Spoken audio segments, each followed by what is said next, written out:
지혜야, 지금부터 엄마가 하는 말 잘 들어. 시댁에 진짜 파산했다고 말해. 갑작스러운 엄마의 충격적인 지시였어요. 아버지로부터 200억을 상속받은 바로 그날 저녁이었거든요. 엄마 갑자기 무슨 말이야? 이유는 묻지 말고 엄마 말 딱 한 번만 믿어줘. 이성적으로는 정말 말도 안 되는 소리였지만 평생 봐온 엄마의 눈빛에서 그냥 하는 말이 아니라는 걸 느낄 수 있었어요. 저는 엄마와 저희 직감을 믿어보기로 했습니다. 하지만 그때는 몰랐죠. 이게 제 인생을 지키는 마지막 기회라는 거요. 지성 씨, 아버지가 빚을 남겼어요. 남편에게 거짓말을 하는 순간 그의 첫 마디가 저를 얼어붙게 만들었어요. 얼마나 돼? 우리 집은 괜찮은 거지? 그리고 며칠 후 시댁에서 일어난 일은 그 거짓말이 제 인생을 구하는 마지막 기회였다는 사실을 깨닫게 해주었습니다. 5억 빚더미 주제에 뭘 그렇게 당당해? 친정에서라도 돈 좀 빌려와. 제 양볼에 뜨거운 눈물이 흘러내렸어요. 이런 사람들에게 그동안 속고 있었다는 게 너무나 분해서요. 하지만 그들은 전혀 몰랐어요. 제가 숨기고 있던 200억짜리 비밀이 곧 그들 앞에 드러날 거라는 걸요. 지금 시청하시는 유튜브 수익의 일부는 소아암, 어린이와 노인복지회에 기부됩니다. 지금 구독과 좋아요 누르시고 마음으로 후원하세요. 안녕하세요. 저는 송지혜입니다. 올해 33살이고 서울 도봉구에 있는 중학교에서 미술을 가르치고 있어요. 결혼한 지 이제 막 석 달이 지났습니다. 남편 지성 씨와는 소개팅으로 만나 1년 반 정도 연애를 했어요. 평범한 신혼부부죠. 아니, 평범했다고 해야 맞을 것 같네요. 모든 게 달라진 건 지난 7월이었습니다. 무더운 여름날이었어요. 평소보다 일찍 퇴근해서 집에 와 있는데 휴대폰이 울렸습니다. 지혜야, 빨리 와. 아버지가. 엄마의 다급한 목소리에 심장이 철렁 내려앉았어요. 황급히 택시를 잡아 타고 병원으로 달려갔습니다. 응급실 앞 복도에는 이미 친척들이 모여 있었어요. 모두들 침통한 표정으로 고개를 숙이고 있었죠. 늦었다. 의사 선생님의 한마디에 무릎이 꺾였어요. 아버지는 회사에서 갑작스러운 심장마비로 쓰러지신 거였습니다. 평소 건강하셨던 분이었는데 정말 한순간이었어요. 영정사진 속 아버지는 평소처럼 온화하게 웃고 계셨습니다. 3일간의 장례식 기간 동안 수많은 사람들이 찾아와 조의를 표했어요. 아버지가 얼마나 많은 분들에게 사랑받으셨는지 새삼 느낄 수 있었습니다. 지성 씨도 장례 기간 내내 옆에서 도움을 주었어요. 어머님께서도 조문을 오셔서 절을 하시며 위로해 주셨죠. 지혜야, 이제 우리가 내 든든한 가족이니까 너무 걱정 말거라. 그때는 그 말씀이 진심이라고 생각했어요. 장례를 치르고 한 달 정도 지났을 때였습니다. 어느 날 오후 집에 낯선 중년 남성이 찾아왔어요. 정장을 단정하게 차려입은 모습이 범상치 않아 보였습니다. 송지혜 씨 맞으시죠? 저는 김앤파트너스 법무법인의 김철수 변호사입니다.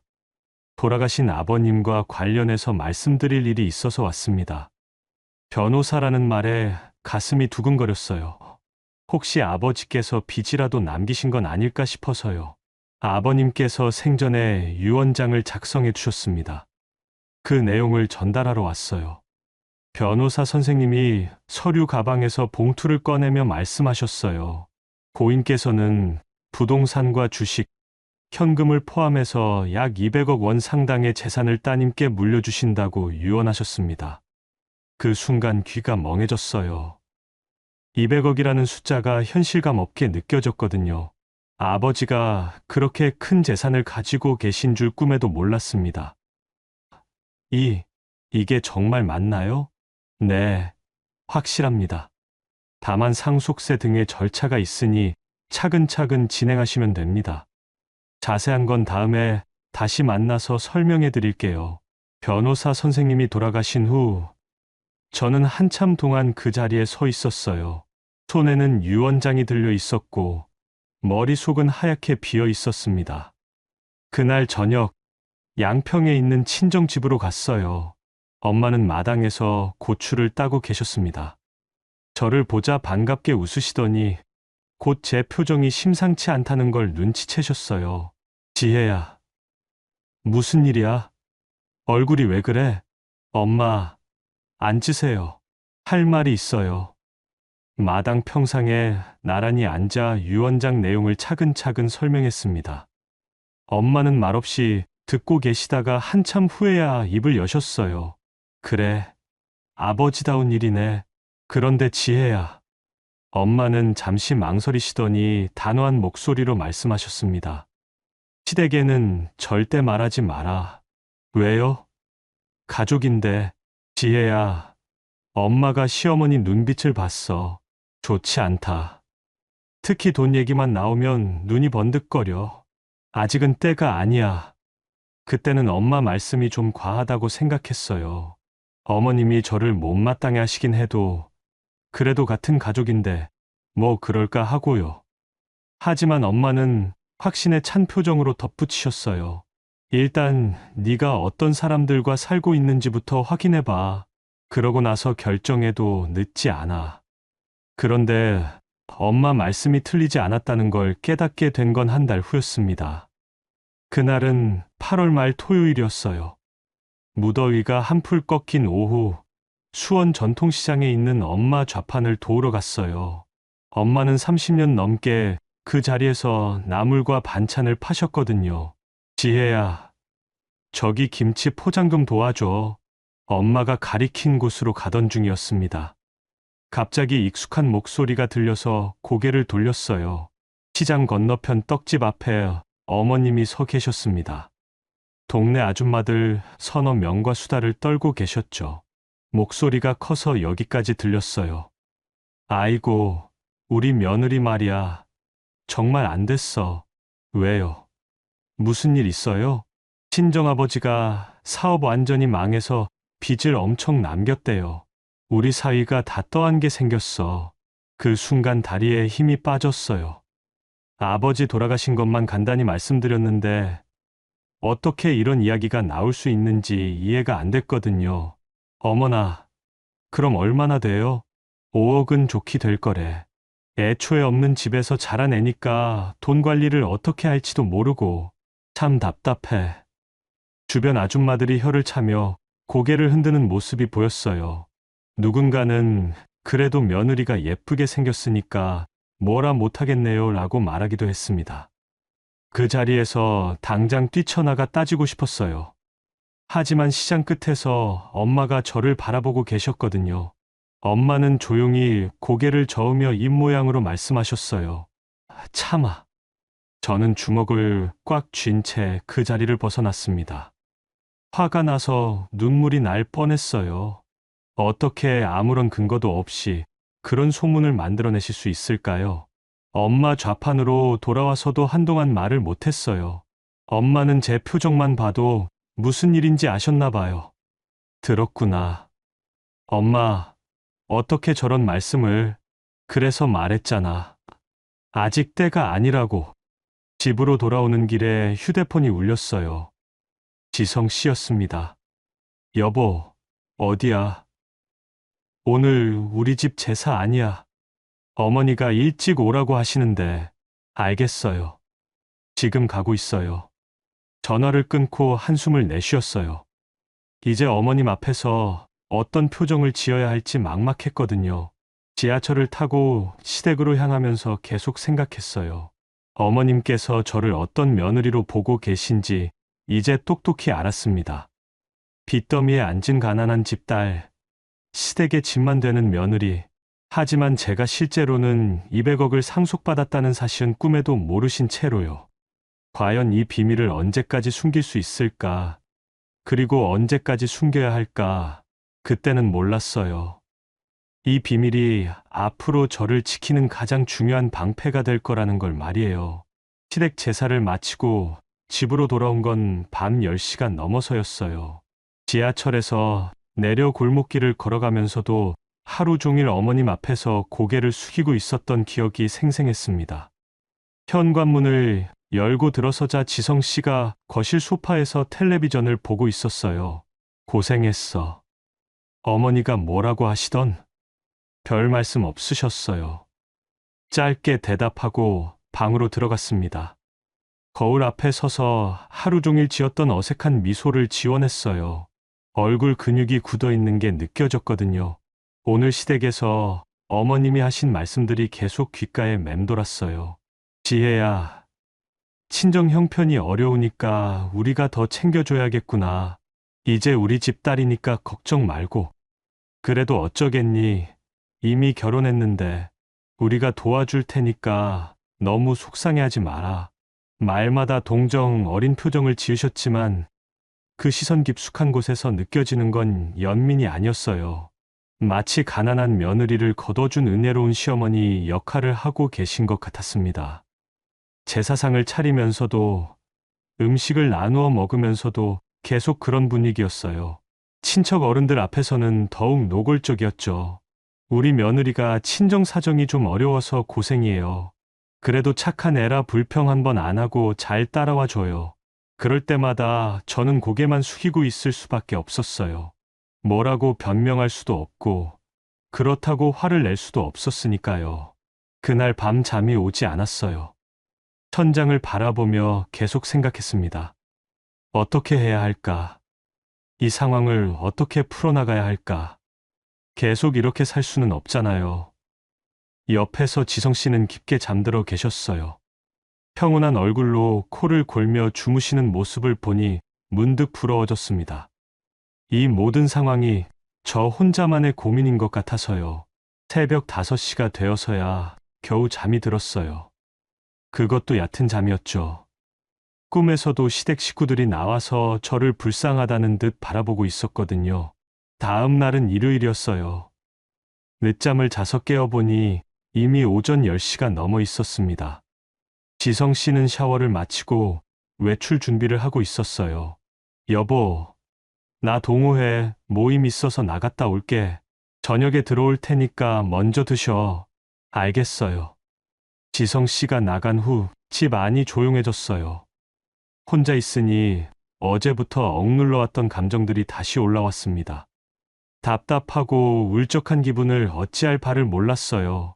갑자기 엄마가 보고 싶어졌어요. 마음 깊은 곳에서 엄마를 만나고 싶다는 생각이 간절하게 솟아올랐거든요. 엄마만이 지금 제 마음을 이해해 주실 수 있을 것 같았습니다. 급히 외출 준비를 하고 양평으로 향했어요. 버스 터미널에서 표를 끊고 기다리는 동안에도 계속 생각했습니다. 엄마께 뭐라고 말씀드려야 할까? 어떻게 설명해야 제 마음을 이해해 주실까? 1시간 반 정도 걸려 양평에 도착했어요. 버스에서 내려 익숙한 마을길을 걸어가니 마음이 조금씩 편해지는 것 같았습니다. 어릴 때부터 수없이 걸었던 길이었거든요. 멀리서 친정집이 보였어요. 단독주택 앞 작은 마당에서 엄마가 뭔가 하고 계셨습니다. 가까이 가보니 빨간 고추를 햇볕에 말리고 계셨어요. 고추들이 반짝거리며 가을 햇살을 받고 있는 모습이 평화로워 보였습니다. 엄마, 지혜야. 갑자기 웬일이야? 연락도 없이. 엄마는 손을 털며 반갑게 맞아주셨어요.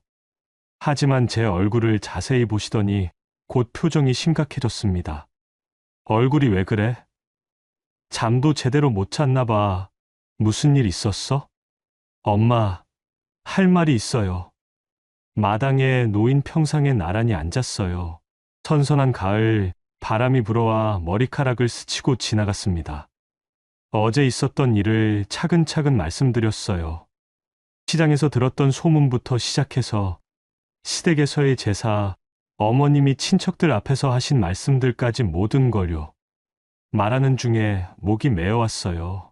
그동안 참고 있던 감정들이 한꺼번에 터져 나오는 것 같았거든요. 특히 어머님이 저를 불쌍한 며느리인 것처럼 대하셨던 순간들을 떠올리니 다시 한번 가슴이 답답해졌습니다. 엄마, 저 어떻게 해야 해요?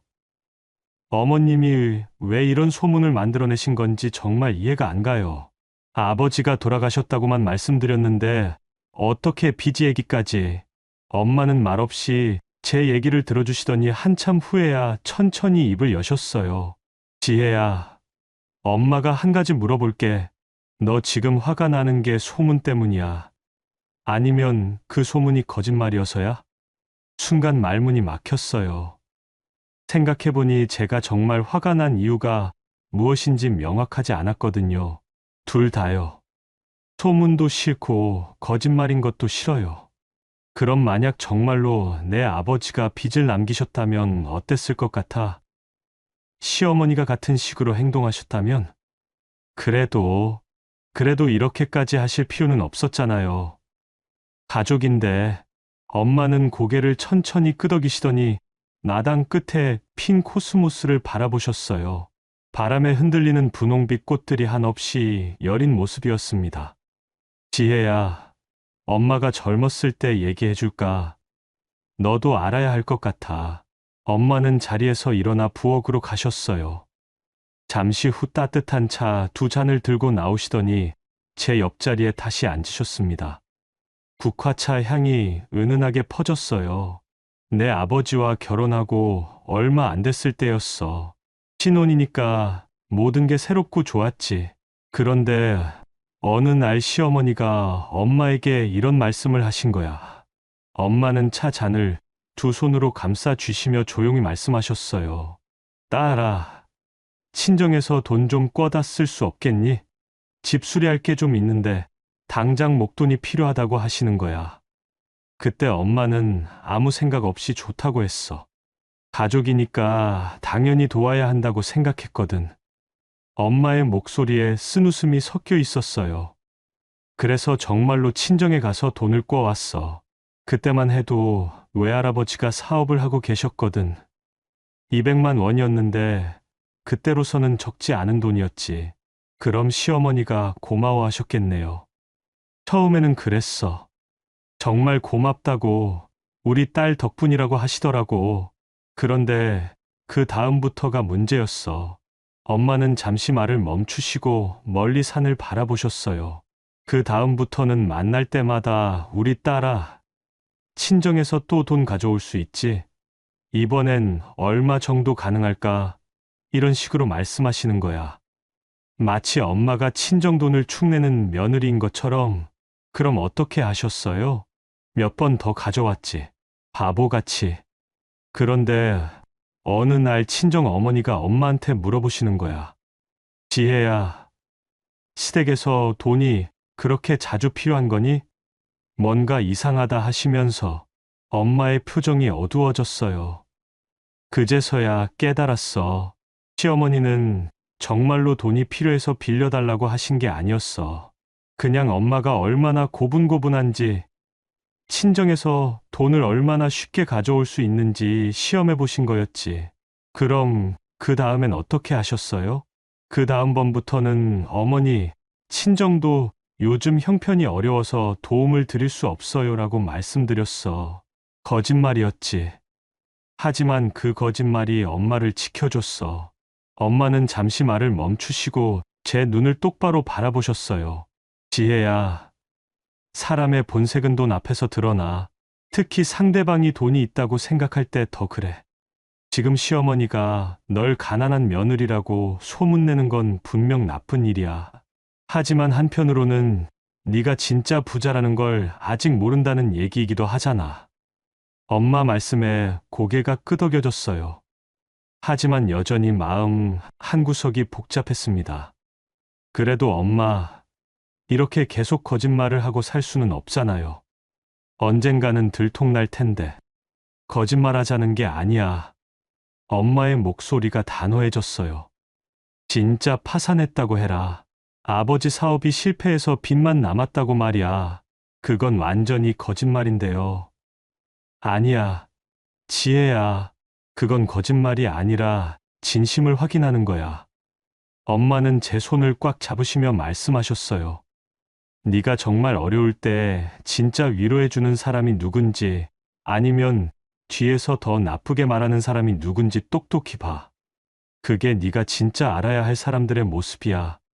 엄마의 말씀이 가슴에 와닿았어요. 그동안 제가 느꼈던 불안한 감정들이 무엇이었는지 이제야 명확해지는 것 같았거든요. 엄마, 그럼 언제까지 이렇게 해야 해요? 네가 정말 믿을 만한 사람들을 구분할 수 있을 때까지, 그리고 내 스스로 충분히 단단해질 때까지. 해가 서쪽으로 기울면서 마당의 그림자가 길어졌어요. 고추 말리는 냄새와 국화차 향이 섞여 가을 오후의 정취를 만들어내고 있었습니다. 엄마, 만약 지성 씨도 그것도 확인해봐야지. 남편이라고 다르겠어? 사람은 사람이야. 네가 어려울 때 진짜 옆에 서주는 사람인지 아니면 자기 이익만 챙기는 사람인지 말이야. 엄마의 말씀에 가슴이 철렁했어요. 하지만 동시에 무언가 결심이 서는 것 같기도 했습니다. 알겠어요. 엄마, 해볼게요. 그래, 우리 지혜가 현명하구나. 힘들면 언제든 엄마한테 와. 알겠지? 집으로 돌아가는 버스 안에서 창밖 풍경을 바라보며 계속 생각했어요. 정말 이 방법이 맞는 걸까? 하지만 엄마 말씀이 틀렸던 적이 거의 없었거든요. 지성 씨가 집에 돌아왔을 때 저는 이미 마음을 정한 상태였어요. 내일부터 시작하기로 했습니다. 제가 정말 어려운 상황에 처했다고 말하고 그때 사람들이 어떤 반응을 보이는지 지켜보기로요. 그날 밤 잠자리에 들면서도 계속 생각했어요. 과연 이 방법으로 진짜 믿을 만한 사람들을 찾을 수 있을까? 그리고 지성 씨는 어떤 반응을 보일까? 엄마가 해주신 말씀이 계속 귓가에 맴돌았어요. 거짓말하는 게 아니라 진심을 확인하려는 거야. 이제 확인할 때가 온 거였습니다. 엄마와 대화를 나눈 지 사흘이 지났어요. 그동안 계속 머릿속으로 연습했습니다. 어떤 말로 시작해야 할지, 어떤 표정을 지어야 할지, 지성 씨가 어떻게 반응할지 상상해보며 마음의 준비를 했어요. 수요일 저녁이었어요. 지성 씨가 평소보다 일찍 집에 돌아왔습니다. 회사에서 야근이 줄었다면서 기분이 좋아 보였어요. 여보, 오늘 저녁 뭐야? 냄새가 좋은데 김치찌개 끓였어요. 우리 와이프 요리 솜씨가 늘었네. 고마워. 평소 같으면 그런 말에 기분이 좋아졌을 텐데 오늘은 달랐어요. 마음 한구석에서 긴장감이 맴돌고 있었거든요. 저녁을 차려놓고 함께 앉았어요. 지성 씨는 김치찌개를 한 숟가락 떠서 맛을 보더니 엄지손가락을 치켜 세웠습니다. 역시 우리 집 김치찌개가 최고야. 지성 씨. 응, 왜? 갑자기 목소리를 낸 제 자신도 놀랐어요. 너무 경직된 목소리였거든요. 지성 씨도 숟가락을 멈추고 저를 바라봤습니다. 무슨 일이야? 표정이 심각한데 할 말이 있어요. 지성 씨는 숟가락을 그릇에 놓고 등을 의자에 기댔어요. 약간 경계하는 듯한 표정이었습니다. 뭔데? 설마 임신한 건 아니지? 아니에요. 그게 아니라 한 번 말을 시작하려다 다시 멈췄어요. 입 안이 바짝 말라 있었거든요. 물을 한 모금 마시고 다시 입을 열었습니다. 아버지 일 때문에요. 아버지요? 무슨 일인데? 지성 씨의 표정이 진지해졌어요. 아버지가 돌아가신 지 얼마 안 됐으니까 당연히 심각하게 받아들일 만했죠. 사실은 아버지가 사업을 하고 계셨거든요. 제가 말씀 안 드린 게 있어요. 사업. 어떤 사업? 부동산 관련 일이었는데 돌아가시기 전에 많이 어려우셨던 것 같아요. 엄마와 연습했던 대로 차근차근 말했어요. 하지만 실제로 말하는 건 연습과는 전혀 달랐습니다. 가슴이 두근거리고 손에 땀이 났어요. 그래서 지성 씨가 좀 더 구체적인 설명을 요구하는 듯한 표정으로 저를 바라봤어요. 빚이 남았어요. 그 순간 지성 씨의 표정이 확 변했어요. 놀란 것도 있었지만 뭔가 경계하는 듯한 빛이 눈에서 번쩍였습니다. 얼마나? 너무 빨리 나온 질문이었어요. 위로나 걱정의 말보다 먼저 나온 건 액수를 묻는 질문이었습니다. 정확히는 모르겠지만 5억 정도 된다고 해요. 5억? 지성 씨가 의자에서 몸을 앞으로 기울였어요. 눈이 커지면서 숨을 깊게 들이마셨습니다. 그럼 그 빚은 어떻게 되는 거야? 일단 제가 떠안게 될 것 같아요. 상속인이니까. 뭐야? 그럼 우리가 5억 빚을 져야 한다는 얘기야? 지성 씨의 목소리가 높아졌어요. 놀라움보다는 당황스러움과 짜증이 섞인 목소리였습니다. 아직 정확히 모르겠어요. 변호사 선생님과 상의해봐야. 변호사는 왜 만났어? 언제부터 이런 일이 있었던 거야? 질문이 쏟아졌어요. 하나하나가 모두 현실적이고 실리적인 것들 뿐이었습니다. 지성 씨, 일단 진정하세요. 어떻게 진정해? 갑자기 5억 빚이 있다고 하는데, 우리 결혼할 때 왜 말 안 했어? 그때는 저도 몰랐어요. 아버지가 돌아가신 후에 알게 된 거예요. 지성 씨는 손으로 머리를 감싸 쥐었어요. 그리고 한참 동안 말이 없었습니다. 저는 그 모습을 가만히 바라보며 엄마가 하신 말씀을 떠올렸어요. 사람의 본색은 돈 앞에서 드러난다. 그럼 우리 집에는 영향 없는 거지? 이 집은 내 명이니까 상관없는 거 맞지? 지성 씨의 첫 번째 관심사는 자신의 재산을 지키는 것이었어요.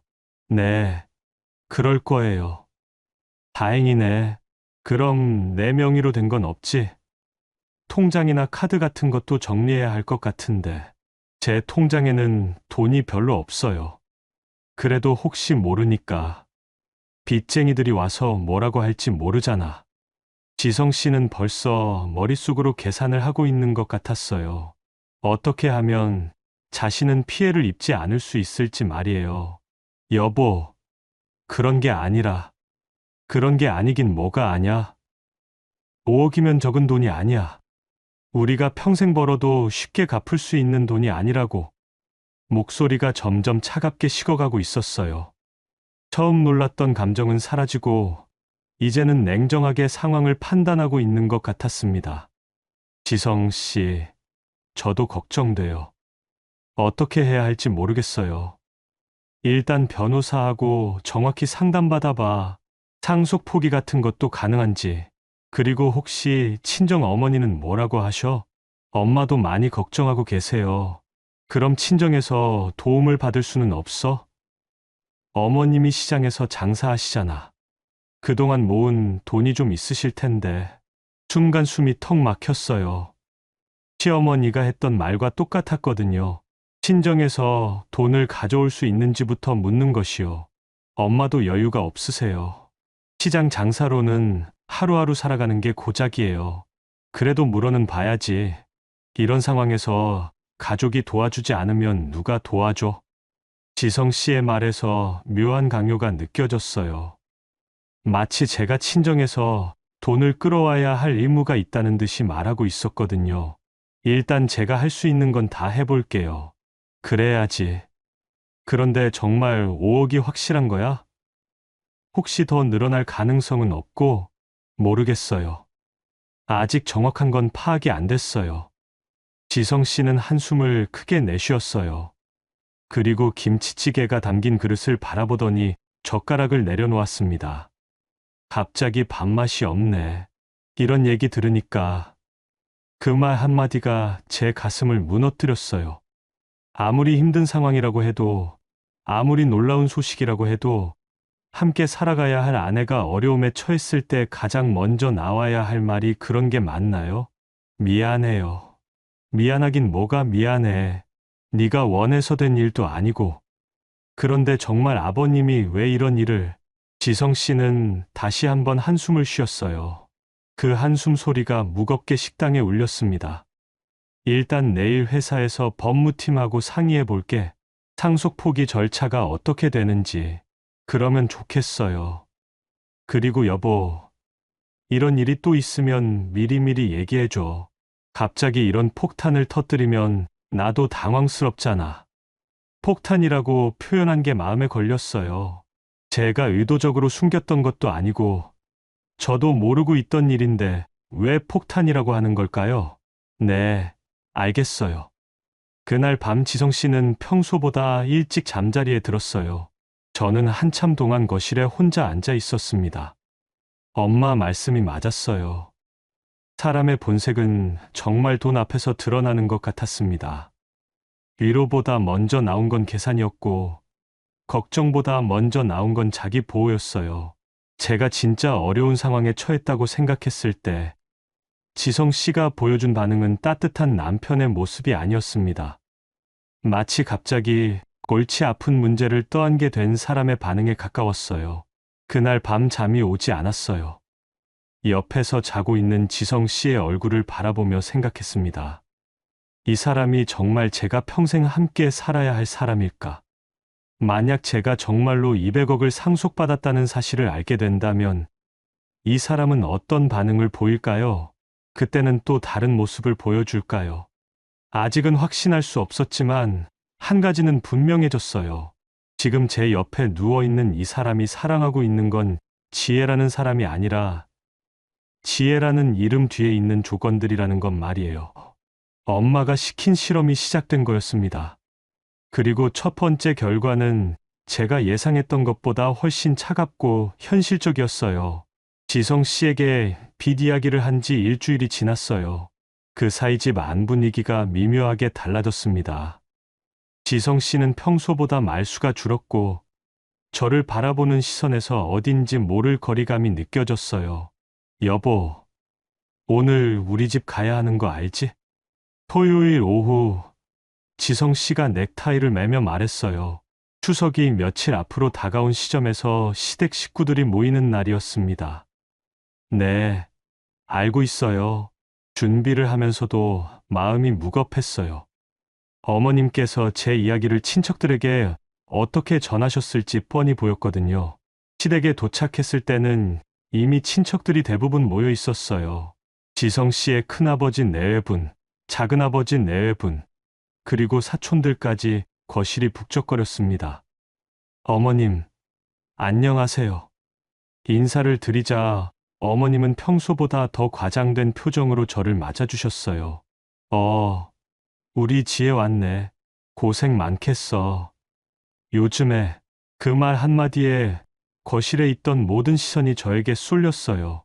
친척들의 표정에서 이미 제 사정을 다 알고 있다는 게 익혔습니다. 앉아, 앉아. 피곤할 텐데.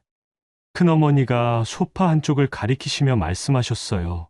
그 목소리에 담긴 동정 어린 톤이 어색했습니다. 저녁 준비를 위해 부엌으로 향했어요.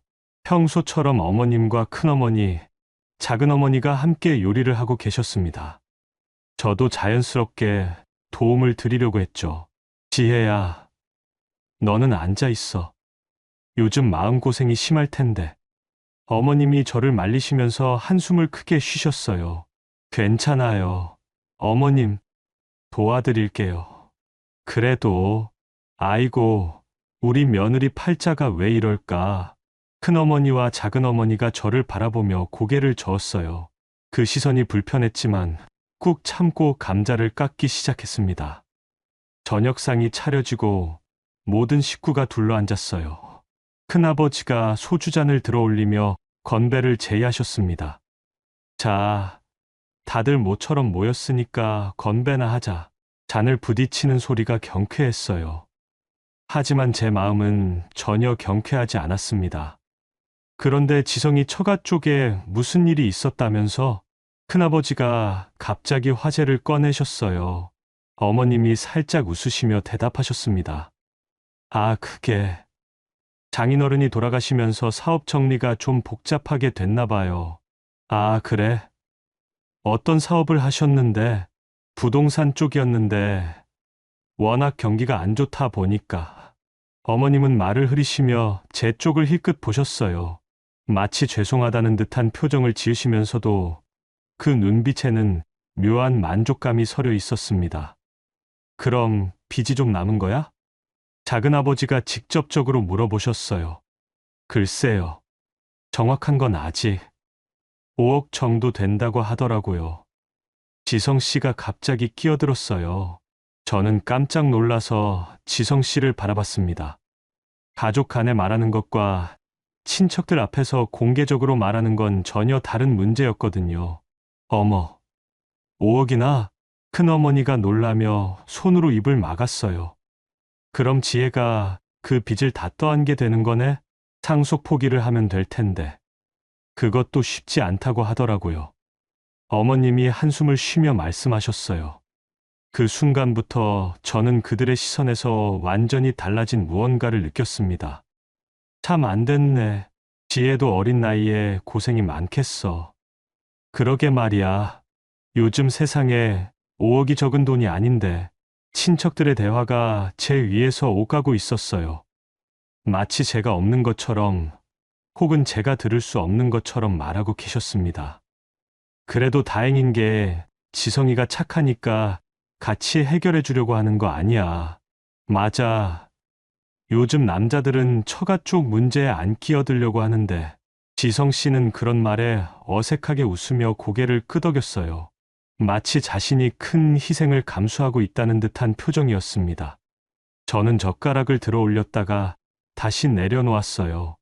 음식이 목으로 넘어가지 않았거든요. 근데 지혜야. 어머님이 갑자기 저를 불렀어요. 네, 어머님.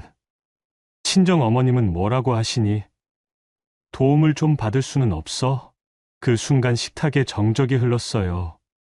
모든 시선이 다시 저에게 집중됐습니다. 엄마도 여유가 없으세요. 그래도 시장에서 장사하시니까 조금씩이라도 모아둔 게 있을 텐데. 이런 급한 상황에서는 가족이 도와줘야지. 어머님의 말씀에 큰어머니와 작은어머니가 고개를 끄덕였어요. 맞아. 이럴 때 친정에서 안 도와주면 언제 도와주겠어. 시장 장사로도 몇십 년 하시면 제법 모아두셨을 거 아니야. 친척들이 하나둘 거들어주기 시작했어요. 마치 제가 친정에서 돈을 가져오는 게 당연한 일인 것처럼 말하고 계셨습니다. 그런데 지혜야, 친정에서 얼마 정도까지 도와줄 수 있을 것 같아? 큰아버지가 구체적으로 물어보셨어요. 잘 모르겠어요. 한 1억 정도는 가능하지 않을까? 30년 넘게 장사하셨으면 어머님이 추측하듯 말씀하셨어요. 그 말에 지성 씨의 눈이 번뜩였습니다. 그 정도면 많이 도움이 되겠네요. 지성 씨가 처음으로 밝은 표정을 지었어요. 마치 좋은 소식을 들은 것처럼요. 그럼 지혜가 친정에 가서 한번 말씀드려봐. 어떻게든 방법을 찾아야지. 어머님의 목소리에 강요가 섞여 있었어요. 이제는 제안이 아니라 명령에 가까웠습니다. 네, 작은 목소리로 대답할 수밖에 없었어요. 그 순간 저는 깨달았습니다. 이분들이 저를 가난한 며느리라고 부르며 동정하는 척하면서도 실제로는 친정 재산을 노리고 있다는 걸요. 저를 불쌍하게 여기는 게 아니라 이용할 수 있는 수단으로 보고 있었던 거였어요. 그런데 5억 빚이면 1억으로도 부족하지 않을까? 작은아버지가 걱정스럽다는 듯 말씀하셨어요. 그래도 없는 것보다는 낫지. 나머지는 차근차근 갚아나가면 되고. 맞아. 젊으니까 할 수 있어. 우리도 도와줄 테니까. 친척들은 벌써 제가 친정에서 돈을 가져올 것이라고 확신하고 있었어요. 그리고 그 돈으로 문제를 해결할 계획까지 세우고 계셨습니다. 저는 그 자리에서 일어나고 싶었어요.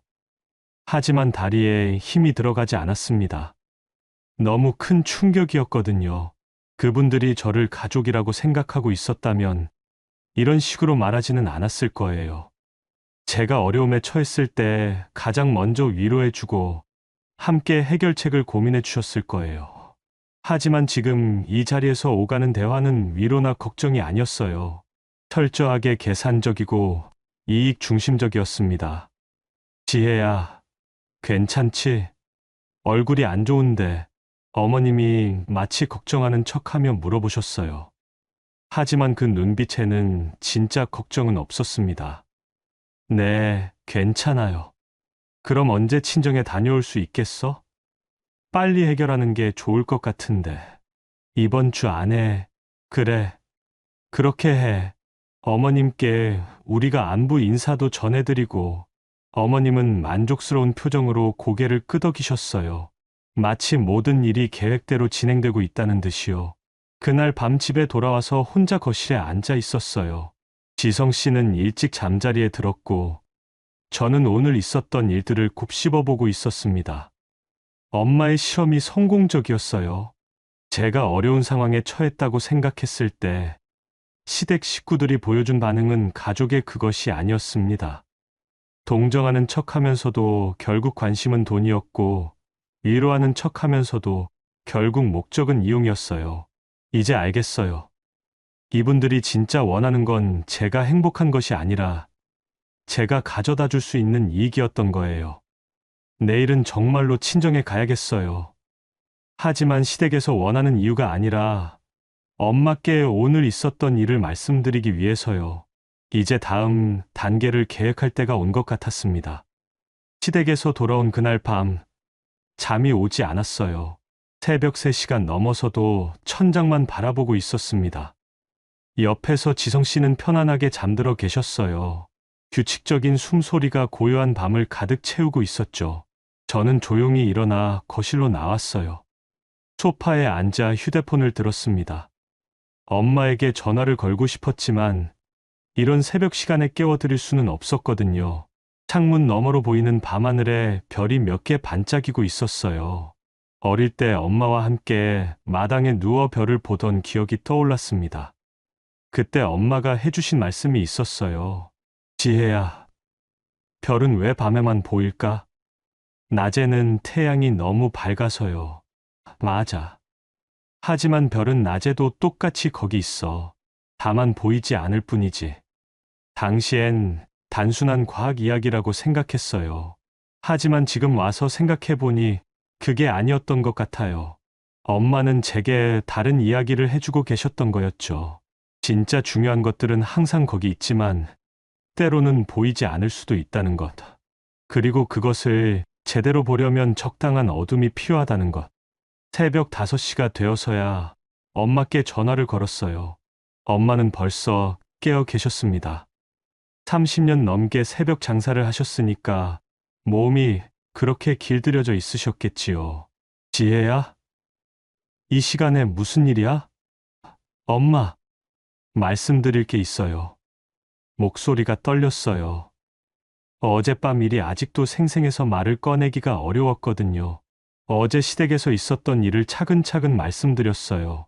친척들이 어떤 반응을 보였는지, 어떤 말들을 했는지, 그리고 제가 어떤 기분이었는지까지요. 엄마는 중간중간 그래, 하고 짧게 대답하시며 들어주셨어요. 화가 나지도 않으시고, 놀라지도 않으셨습니다. 마치 예상하고 계셨던 일인 것처럼요.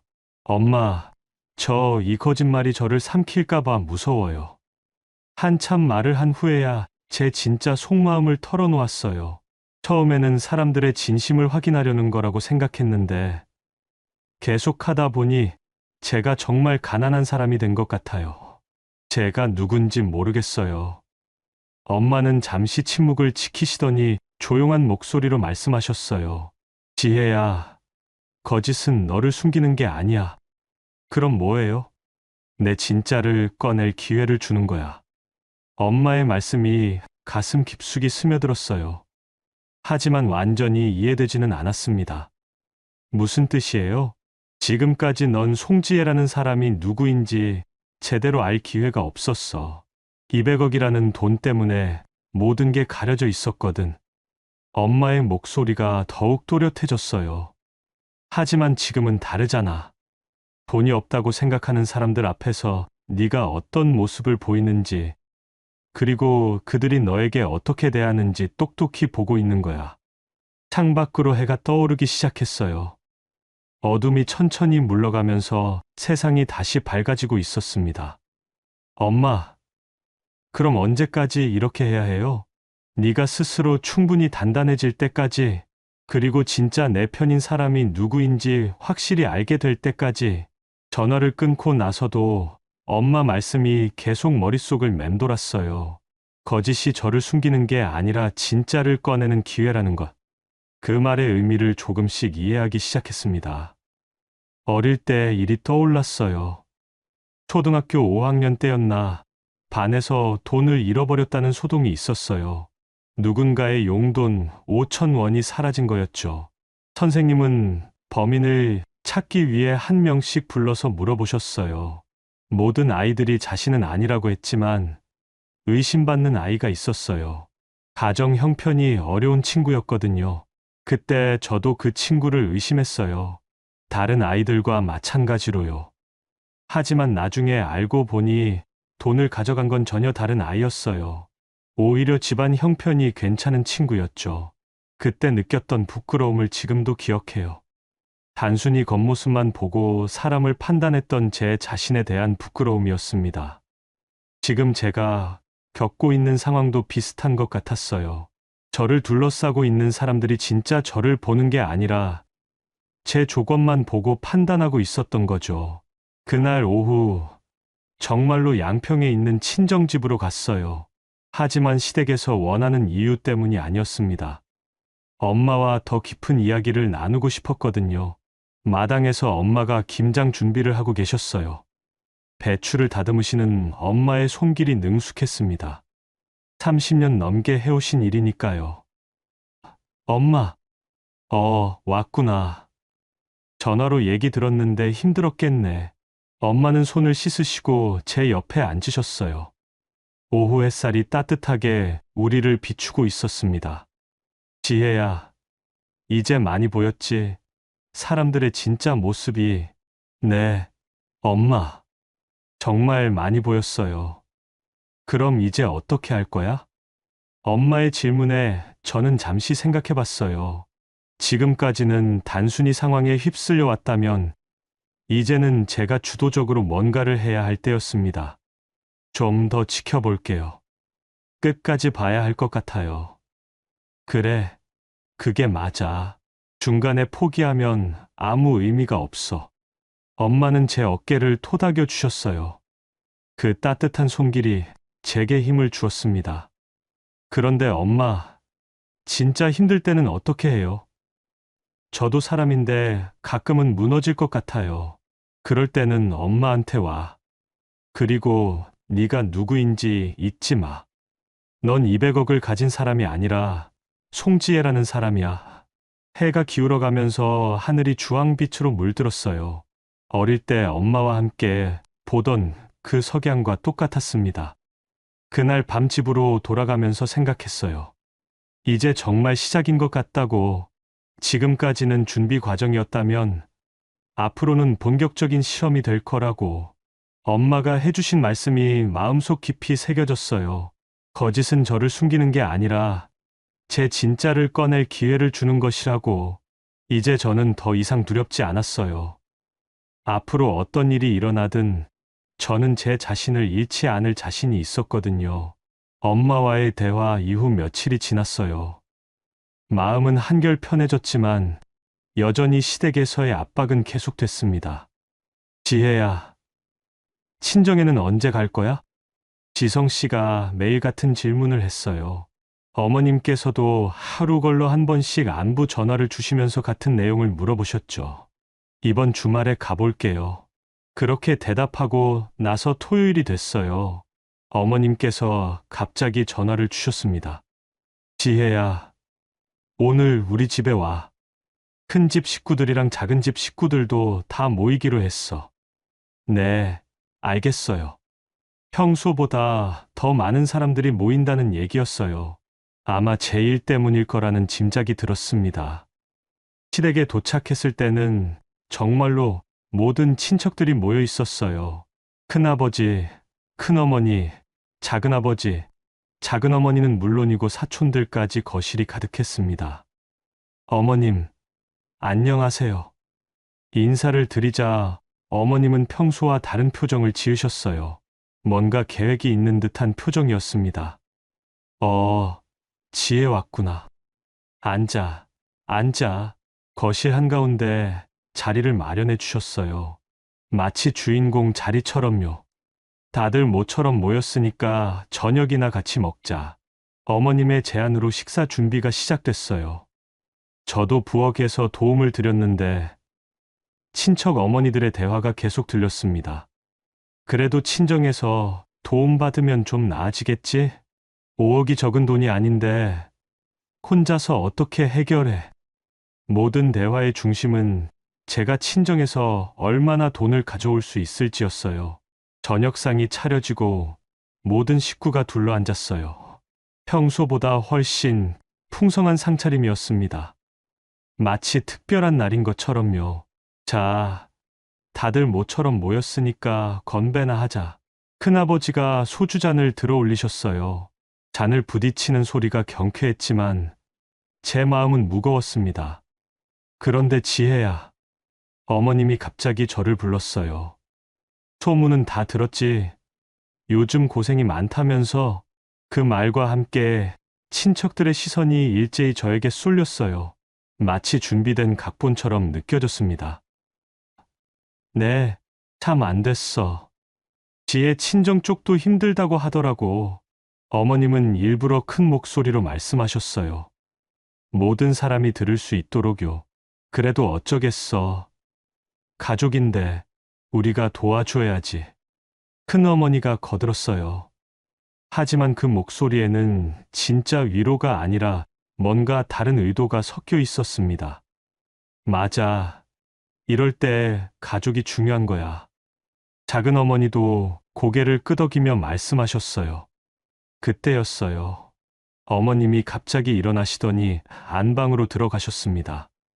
잠시 후 뭔가를 들고 나오셨는데 오래된 서류 봉투였어요. 그나저나 이 서류는 어떻게 된 거니? 어머님이 봉투에서 서류를 꺼내며 물어보셨어요. A4 용지 몇 장이었는데 겉보기에도 꽤 오래된 것 같았습니다. 무슨 서류예요? 지성 씨가 궁금하다는 표정으로 물어봤어요. 이게 말이야. 어머님은 서류를 펼쳐 보이셨어요. 그 순간 제 심장이 멈출 뻔했습니다. 등기부등본이었어요. 그것도 아버지 명의로 된 부동산 매매 관련 서류였습니다. 서류 한쪽 구석에 큰 글씨로 적힌 숫자가 눈에 들어왔어요. 200억. 숨이 턱 막혔어요. 어떻게 어머님이 그 서류를 가지고 계신 걸까요? 이거 아는 사람 있어? 어머님이 서류를 들어 올리며 친척들에게 물어보셨어요. 하지만 그 시선은 계속 저를 향하고 있었습니다. 뭔데 그게?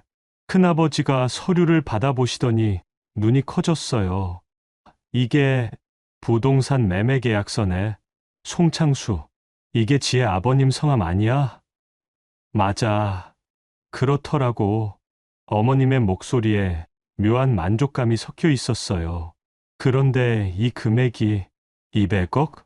작은아버니가 놀라며 서류를 다시 들여다보셨어요. 어머, 정말이네. 200억이라고 되어 있어. 친척들이 하나둘 웅성거리기 시작했어요. 저는 그 자리에서 어떻게 해야 할지 몰랐습니다. 지혜야, 이거 뭐야? 지성 씨가 저를 바라보며 물어봤어요. 그 표정에는 당황스러움과 의심이 섞여 있었습니다. 잘 모르겠어요. 모른다고? 내 아버님 서류인데 어머님이 다시 물어보셨어요. 이번에는 목소리에 압박감이 들어 있었습니다. 어머님께서는 어디서 이 서류를... 아, 이거 얼마 전에 정리하다가 나온 거야. 어머님은 마치 우연히 발견한 것처럼 말씀하셨어요. 하지만 그 표정은 전혀 우연스럽지 않았습니다. 그런데 이상하네. 5억 빚이 있다고 했는데 이 서류대로라면. 큰아버지가 말을 흐리며 저를 바라봤어요. 정말 이상해. 200억짜리 부동산이 있었다면 5억 빚 정도는 문제가 안 될 텐데. 작은아버지도 의심스럽다는 표정을 지었어요. 그 순간 모든 시선이 저에게 집중됐어요. 친척들의 표정이 하나둘 변해가고 있었습니다. 동정에서 의심으로, 연민에서 의혹으로요. 지혜야, 설명을 좀 해줄래? 어머님이 조용히 말씀하셨어요. 하지만 그 목소리에는 이미 모든 걸 알고 있다는 확신이 담겨 있었습니다. 저는 입을 열었다가 다시 닫았어요. 뭐라고 대답해야 할지 모르겠었거든요. 혹시, 혹시 우리한테 거짓말한 거야? 지성 씨의 목소리가 떨렸어요. 하지만 그 떨림은 분노에서 나온 것 같았습니다.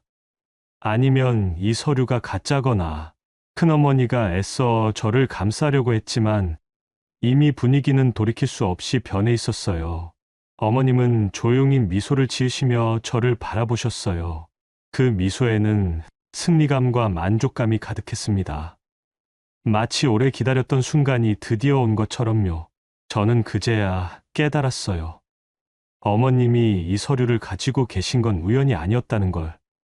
아마 처음부터 모든 걸 알고 계셨던 거예요. 그리고 지금 이 순간까지 모든 게 계획된 일이었을지도 모른다는 생각이 들었습니다. 지혜야, 대답을 안 할 거야? 어머님의 목소리가 점점 더 강해지고 있었어요. 저는 그 자리에서 일어나고 싶었어요.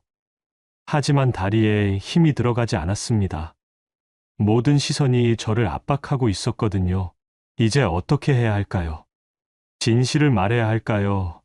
아니면 계속 거짓말을 해야 할까요? 어머님의 미소가 점점 더 깊어지고 있었어요. 마치 제가 어떤 선택을 하든 이미 준비가 되어 있다는 듯이요. 모든 시선이 저를 향하고 있었어요. 친척들의 표정에서 의심과 당황스러움이 뒤섞여 있었습니다. 어머님은 여전히 미소를 지으시며 제 반응을 기다리고 계셨죠. 한참의 정적이 흘렀어요. 시계 소리만이 거실에 울려 퍼지고 있었습니다. 저는 천천히 숨을 고르며 마음을 정리했어요. 그리고 갑자기 엄마의 말씀이 떠올랐습니다. 거짓은 너를 숨기는 게 아니라 내 진짜를 꺼낼 기회를 주는 거야. 저는 조용히 일어났어요. 그리고 아무 일 없던 것처럼 식탁 정리를 시작했습니다. 지혜야, 뭐 하는 거야? 지성 씨가 당황스럽다는 표정으로 물어봤어요. 정리해요. 식사 끝났잖아요. 저는 담담하게 대답하며 빈 그릇들을 차곡차곡 쌓기 시작했어요. 지금 정리할 때가 아니잖아. 설명부터 해봐. 큰아버지가 조금 화가 난 목소리로 말씀하셨어요. 오늘 고구마가 정말 맛있었네요. 어머님이 어디서 사신 거예요? 저는 어머님을 바라보며 웃으면서 말했어요. 마치 방금 전 일은 전혀 신경 쓰지 않는다는 듯이요. 어머님의 표정이 순간 굳었어요. 분명 다른 반응을 예상하고 계셨던 것 같았거든요. 지혜야, 지금 농담할 상황이 아니야. 작은아버지가 목소리를 높이셨어요. 네, 정말 맛있었어요. 지성 씨도 그렇게 생각하죠? 저는 지성 씨를 바라보며 자연스럽게 말했어요. 여보, 지금 그게 중요한 게 아니잖아. 지성 씨의 목소리가 떨렸어요. 당황스러움과 답답함이 섞인 목소리였습니다. 저는 계속해서 설거지 거리들을 정리했어요. 젓가락을 가지런히 모으고 컵들을 한쪽으로 치우고 물수건으로 식탁을 닦기 시작했습니다. 지혜야, 어머님이 처음으로 목소리를 높이셨어요. 네, 어머님. 저는 고개를 들어 어머님을 바라봤어요. 하지만 제 표정은 평온했습니다. 이 서류에 대해서 아무 할 말이 없어? 서류요? 저는 마치 처음 듣는 이야기인 것처럼 고개를 갸우뚱했어요. 방금 전에 보여줬던 그 등기부등본 말이야. 아, 그거요. 저는 다시 식탁 닦기를 계속하며 말했어요. 글쎄요, 아버지가 남기신 건가 봐요. 너무나 자연스러운 대답이었어요. 마치 별것 아닌 일인 것처럼요. 남기신 게 아니라 200억짜리 부동산이라고 큰어머니가 참지 못하고 소리를 지르셨어요. 그런가요? 잘 모르겠어요. 저는 여전히 담담했어요. 오히려 약간 귀찮다는 듯한 표정을 지었습니다. 친척들이 서로 눈치를 보기 시작했어요. 제가 예상했던 반응과 너무 달랐기 때문이었죠. 지혜야, 정신이 있는 거야, 없는 거야? 지성 씨가 거의 소리를 지르다시피 했어요. 왜 그러세요? 무슨 일이에요? 저는 정말 모르겠다는 표정으로 지성 씨를 바라봤어요. 그 순간 지성 씨의 얼굴이 새빨갛게 달아올랐어요. 화가 나서 그런 것도 있었지만 당황스러움이 더 큰 것 같았습니다. 200억이라고, 내 아버지가 200억짜리 부동산을 가지고 있었다는 서류가 나왔다고. 아, 그래요? 그런데 그게 왜 중요해요? 제 대답에 거실이 순간 조용해졌어요. 모든 사람이 숨을 죽이고 저를 바라보고 있었습니다. 어머님의 표정이 점점 더 굳어지고 있었어요. 분명 계획과 다르게 흘러가고 있었거든요. 저는 식탁 정리를 마치고 부엌으로 향했어요. 그리고 찬장에서 접시들을 꺼내기 시작했습니다. 지혜야, 뭐 하는 거야? 어머님이 따라오시며 물어보셨어요. 설거지 하려고요. 그릇이 많네요. 지금 설거지할 때가 아니잖아. 그럼 언제 해요? 나중에 하면 기름때가 잘 안 빠져요. 저는 정말 설거지가 중요한 일인 것처럼 말했어요. 어머님은 한동안 말이 없으셨어요. 아마 제 반응을 어떻게 해석해야 할지 모르셨던 것 같아요. 지혜야, 네, 정말 모르는 거야. 아는 거야? 어머님의 목소리에 조금의 흔들림이 있었어요. 뭘 말씀이세요? 저는 고개를 갸우뚱하며 순진한 표정을 지었어요. 어머님은 잠시 저를 바라보시더니 다시 거실로 돌아가셨어요. 아마 작전을 바꾸려고 하시는 것 같았습니다. 거실에서 친척들의 웅성거리는 소리가 들렸어요. 이상해. 정말 모르는 것 같은데. 그럴 리가 없지. 자기 아버지 재산인데 혹시 충격을 받아서 정신이 이상해진 건 아닐까? 아니면 정말 가짜 서류인가? 저는 설거지를 하면서 그 대화를 들었어요. 하지만 마음은 평온했습니다. 오히려 엄마가 해주신 말씀의 의미를 이제야 완전히 이해하게 된 것 같았어요. 설거지를 마치고 거실로 돌아갔을 때 분위기는 처음과 완전히 달라져 있었어요. 지성 씨는 소파에 털썩 주저앉아 머리를 감싸 쥐고 있었고, 친척들은 서로 수군거리고 있었습니다. 어머님, 설거지 다 끝났어요. 저는 어머님께 밝게 말씀드렸어요. 어머님은 복잡한 표정으로 저를 바라보셨어요. 승리의 기쁨을 느끼셨던 몇 분 전과는 전혀 다른 모습이었습니다. 그럼 이제 집에 가도 될까요? 내일 학교 준비해야 해서요. 학교? 네. 월요일에 수업이 있거든요. 미술 시간 준비물도 챙겨야 하고요. 저는 마치 오늘 있었던 일이 전혀 특별하지 않다는 듯이 말했어요. 지성 씨가 고개를 들어 저를 바라봤어요. 그 표정에는 당황스러움과 의욕, 그리고 묘한 두려움까지 섞여 있었습니다. 그럼 우리 가자. 지성 씨가 힘없이 일어났어요. 네, 어머님, 오늘 맛있는 저녁 감사했어요. 고구마 정말 달았어요. 저는 어머님께 깍듯하게 인사를 드렸어요. 어머님은 아무 말씀도 하지 못하셨어요. 아마 무슨 말을 해야 할지 모르셨던 것 같아요. 집으로 돌아오는 차 안에서 지성 씨가 말을 걸었어요. 여보, 정말 모르는 거야? 뭐요? 그 서류, 어머니가 어디서 구하신 걸까? 지성 씨의 목소리에 의욕이 가득했어요. 글쎄요, 아버지가 남기신 거 아닐까요? 저는 창밖을 바라보며 무심하게 대답했어요. 그럼 정말로 200억이? 설마요. 그럴 리가 없잖아요. 저는 작은 웃음을 지었어요. 마치 말도 안 되는 이야기라는 듯이요. 지성 씨는 더 이상 묻지 않았어요. 아마 제 반응이 너무 자연스러워서 의심을 거둔 것 같았습니다. 하지만 저는 알고 있었어요. 이 싸움이 아직 끝나지 않았다는 걸요. 어머님이 그 서류를 가지고 계신 것도 우연이 아니었고, 오늘 이 상황을 만드신 것도 계획된 일이었어요. 그분은 분명 더 많은 것을 알고 계실 거예요. 그리고 오늘 실패한 것을 만회하려고 다른 수를 쓰실 게 분명했습니다. 하지만 저는 더 이상 두렵지 않았어요. 엄마가 가르쳐 주신 대로 저는 제 진짜 모습을 찾아가고 있었거든요. 그날 밤 잠자리에 들면서 생각했어요. 앞으로 어떤 일이 일어날지는 모르지만 저는 제 방식대로 대응할 수 있을 것 같다고. 더 이상 당황하거나 흔들리지 않을 자신이 있었어요. 왜냐하면 이제 저는 진짜 중요한 게 무엇인지 알게 되었거든요. 돈이 아니라 사람이었어요. 조건이 아니라 진심이었습니다. 그리고 그 진심을 확인하는 과정이 아직 끝나지 않았다는 것도요. 그 사건이 있고 나서 한 달 정도가 지났어요. 겨울이 성큼 다가와 바람이 차가워졌습니다. 시댁과의 관계는 미묘하게 변해 있었어요. 어머님께서는 더 이상 제게 친정 이야기를 꺼내지 않으셨고, 친척들도 저를 보는 시선이 달라졌습니다. 뭔가 확신하지 못하는 듯한 어정쩡한 느낌이었어요. 지성 씨도 마찬가지였어요.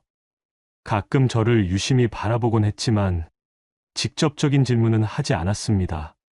아마 제 반응이 너무 자연스러웠기 때문에 의심을 거뒀던 것 같아요. 하지만 저는 알고 있었어요. 모든 게 끝난 건 아니라는 거요. 어머님이 그 서류를 어떻게 구하셨는지, 정확히 무엇을 알고 계시는지는 여전히 의문이었거든요. 어느 토요일 오후였어요. 학교에서 돌아와 집에 있는데 지성 씨가 갑자기 말을 걸었습니다. 여보, 나 친구들이랑 모임 있어서 저녁 늦게 들어올 것 같아. 네, 알겠어요. 그리고 내일은 어머니 댁에 안 가도 될 것 같은데. 지성 씨의 목소리에 묘한 어색함이 섞여 있었어요. 아마 시댁 분위기가 부담스러웠던 모양입니다. 저도 양평에 가려고 했어요. 엄마 보고 싶어서요. 그래, 그럼 그렇게 해. 지성 씨가 나간 후 저는 혼자 생각에 잠겼어요. 이 상황이 언제까지 계속될까? 그리고 저는 언제까지 이렇게 살아야 할까? 갑자기 엄마에게 전화를 걸고 싶어졌어요.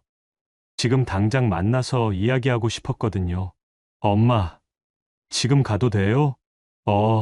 지혜야. 갑자기 왜?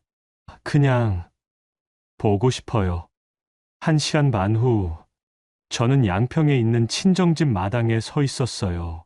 겨울 해가 서쪽으로 기울어가고 있었습니다. 엄마는 마당에서 겨울 준비를 하고 계셨어요. 화분들을 실내로 옮기고 수도관에 보온재를 감으시는 모습이 부지런해 보였습니다. 엄마, 왔구나. 빨리 들어와, 춥다. 하지만 저는 마당을 천천히 걸어보고 싶었어요. 낙엽이 진 나무들과 시든 꽃들이 겨울의 정취를 만들어내고 있었거든요. 지혜야, 무슨 일 있었어? 엄마가 제 표정을 보시더니 알아차리셨어요. 엄마, 저 이상한 사람 된 것 같아요. 왜? 지난번에 시댁에서 그 서류 나온 일 있잖아요. 그때 저 정말 아무렇지 않게 행동했어요. 마치 연기하는 것처럼. 엄마는 제 옆으로 와서 함께 걸으셨어요. 그게 연기였을까? 뭐요? 진짜 내 모습이었을 수도 있잖아. 엄마의 말씀에 저는 걸음을 멈췄어요. 무슨 뜻이에요? 지혜야, 넌 그동안 200억이라는 돈 때문에 진짜 내 자신을 못 봤어. 돈이 있으면 어떻게 행동해야 하는지, 돈이 없으면 어떻게 행동해야 하는지만 생각했잖아. 엄마의 말씀이 가슴에 와닿았어요. 하지만 그날 넌 그냥 송지혜였어. 돈이 많든 적든 상관없이 그냥 내 마음이 편한 대로 행동한 거야. 그런 건가요? 그럼 설거지하고 식탁 닦고 고구마 맛있다고 말하고 그게 바로 진짜 내 모습이야. 엄마와 함께 마당 끝까지 걸어갔어요. 거기에는 작은 벤치가 하나 있었습니다. 아버지가 살아계실 때 만들어주신 거였어요. 엄마, 전 더 이상 누구도 믿지 않겠다고 결심했어요. 벤치에 앉아서 말했어요. 정말? 네, 지성 씨도, 시댁 식구들도. 제가 어려울 때 진짜 모습을 다 봤거든요. 엄마는 잠시 생각하시더니 조용히 말씀하셨어요.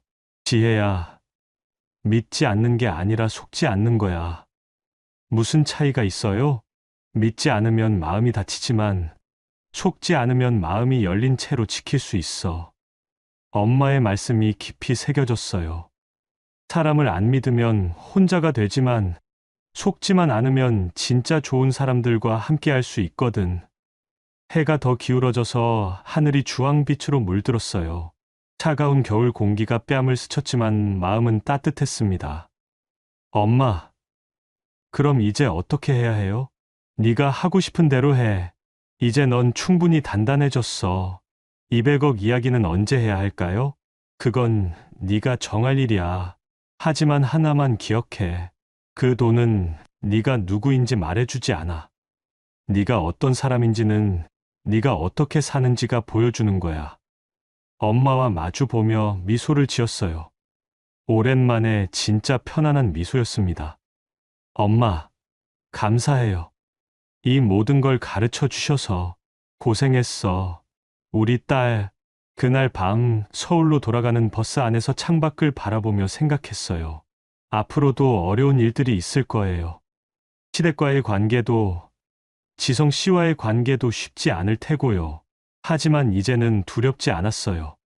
제가 누구인지 알게 되었으니까요. 돈이 많은 송지혜도, 돈이 없는 송지혜도 아닌 그냥 송지혜로 살아갈 수 있을 것 같았습니다. 무엇보다 중요한 건 이제 저를 속이려는 사람들을 구분할 수 있다는 거예요. 그리고 진짜 저를 아껴주는 사람이 누구인지도요.